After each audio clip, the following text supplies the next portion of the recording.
کہ हुजूर ने कितनी कुर्बानी दी है इस दीन को हमारे घर तक पहुंचाने के लिए। ये दीन हमारे घरों में इतनी आसानी से नहीं फैला। बात जंगे ओहद की निकली थी, इसी पे बात खत्म करता हूं। क्या नहीं पता एक दिन में आज हम कभी कभी 2-2, 3-3 मरतबा कपड़े तब्दील करते हैं, और वरना रोज तो अक्सरियत तब्दील करती है। हफ्ते में तो 2-3 कपड़े तो हम सब तब्दील करते हैं। लेकिन कुर्बान कपड़ों की थप्पियां लगी है तिजोरियों के अंदर। जिन लोगों ने दीन हमारे घरों तक पहुंचाया उनकी कुर्बानी ये है। काश कोई ख्याल तो करता, जब सैयदुल शुहदा हज़रत अमीर हमजा की शहादत हुई, उन सहाबा को कफन भी ना मिल सका, उन सहाबा को कफन भी ना मिला। अमीर हमजा का कद लंबा था, उंगलियां कट गई, नाक काट ली गई, हाथ काटे गए, होंठ काटे गए, और सीना चीर कर कलेजा निकाला गया। हजरत सफिया से उनके बेटे ने कहा, जनाबे जुबैर ने, अम्मी रसूल पाक ने, मैं अपने भाई के जनाजे पे जरूर जाऊंगी। हुजूर ने अज़रा किया ताकि मैं अपने भाई को 2 दुपट्टों का कफन तो दे दूं।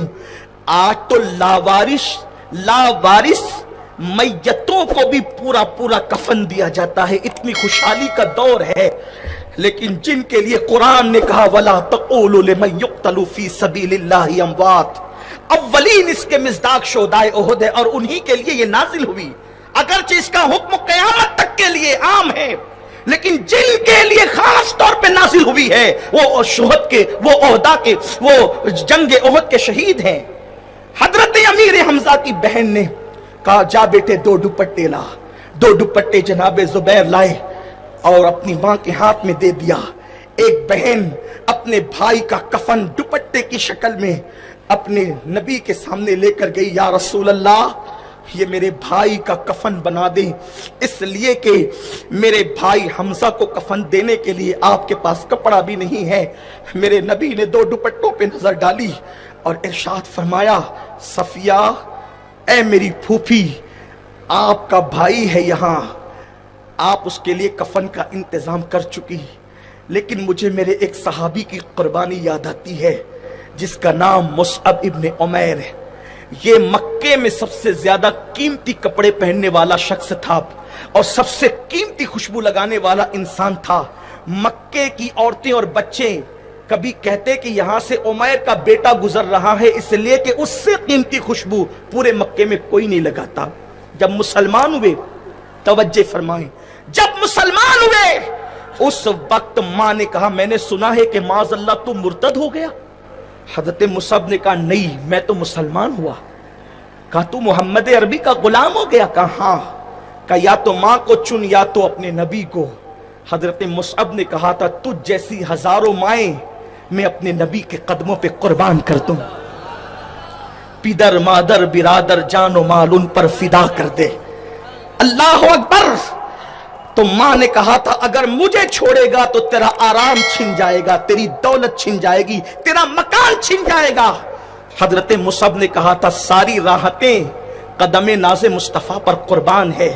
मां ने कपड़े छीने, टाट लपेट कर हुजूर की बारगाह में चुपके से आके बैठ गए, इसलिए कि इश्क में जो कुर्बानी दी जाती है उसको छपाया नहीं बल्कि छुपाया जाता है। ये और बात है, इश्क में दी जाने वाली कुर्बानी छुपा नहीं करती, वो तो अया हो करके रहती है। इश्क की कुर्बानी इतनी रंगीन होती है, 14.5 सदियां बीत जाने के बाद भी उसका रंग निखरता ही चला जाता है। मुसअब इब्ने उमैर ने अल्लाह अकबर खामोशी के साथ बैठ गए। आका ने लोगों को कहा, पहचाना इसे? लोगों ने कहा, जी या रसूल अल्लाह, ये उमैर का बेटा मुसअब है। कहा, कितने कीमती कपड़े पहनता था, आज मेरे इश्क में टाट पहना है। तो हुजूर को ये कुर्बानी मुसअब इब्ने उमैर की याद आई। सरकार ने फरमाया, फूफी, तेरे भाई के लिए तूने कफन का इंतजाम किया, लेकिन मैं तुमसे कहता हूं, एक दुपट्टा अगर मेरे सहाबी जनाब मुसअब इब्ने उमैर के लिए दे दो तो अच्छा होगा। उन्होंने कहा, या रसूल अल्लाह, आप मालिक व मुख्तार है, अब इन 2 दुपट्टों का आप जो चाहें कर लें। मेरे सरकार ने कहा, एक दुपट्टा हमजा की लाश पे डाल दो, एक दुपट्टा मुसअब की लाश पे डाल दो। जब वो दुपट्टे डाले गए तो सहाबा ने आके अर्ज की, या रसूल अल्लाह, सर छुपाते हैं तो पैर खुलता है اور پیر چھپاتے ہیں تو سر کھلتا ہے. حضور کا حکم کیا ہے؟ میرے نبی نے فرمایا جا کر کے سر چھپا دو اور اذخر نامی جو خوشبودار گھاس ہے وہ پیروں پہ ڈال کر کے ان کو سپرد لحد کر دو. اس قربانی کے بعد ہم تک دین پہنچا ہے.